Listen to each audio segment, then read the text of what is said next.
Hello everyone, this is Lisa from thechristiansinglewoman.com, and just wanted to make a quick video today in response to a question that a commenter actually left for me. So he had left a question asking about how long I was willing to wait for a Christian man, and I did not at all take offense to his question. In fact, I think this provides a great opportunity for me to clarify just why I'm willing to wait, as well as help some other Christian single women in the process. So a couple of the points he made, there are a lot of good men all around me, and asked if I was paying attention.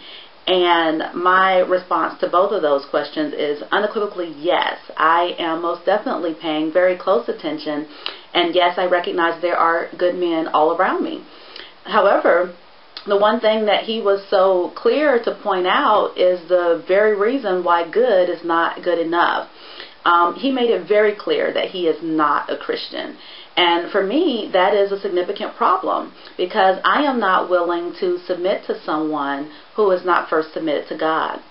So, even though I desire to be married, I am not willing to go outside of God's will to have it.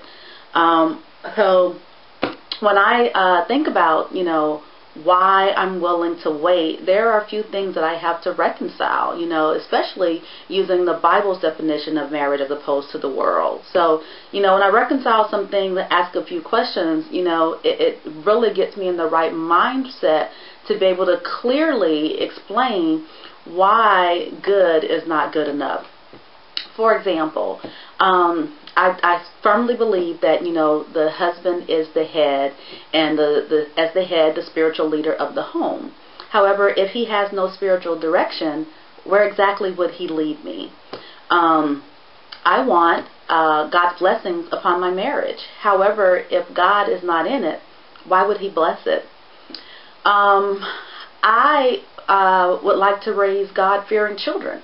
But if the head of the household doesn't fear God, how will he raise children who fear God?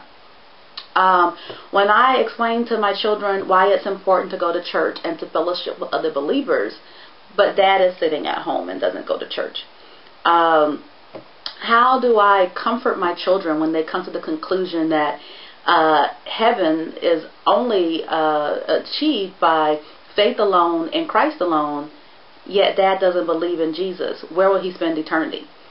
More practical things. Money gets tight, times get rough, and I want to continue paying tithes because the Bible says to do so out of faith, but my husband disagrees because he doesn't believe in the Bible. That's a problem. When there is just no clear direction as to a decision that must be made, I want someone who will seek God's direction and not man's direction. I could keep going on and on, but the truth of the matter is, this will probably not penetrate your heart because you are not yet a Christian, and so this sounds like foolishness to you. However, I assure you, it makes perfect sense to me. I am not looking for perfection by any stretch of the imagination. However, I want someone who recognizes he cannot truly love me until he knows the one who is love. So at the end of the day, good is not good enough unless it is first accompanied by Christian. You're right, there are a lot of good men out there, but at the end of the day, the only thing I can be with a good man is a friend, unless he is first a Christian. He cannot be my husband.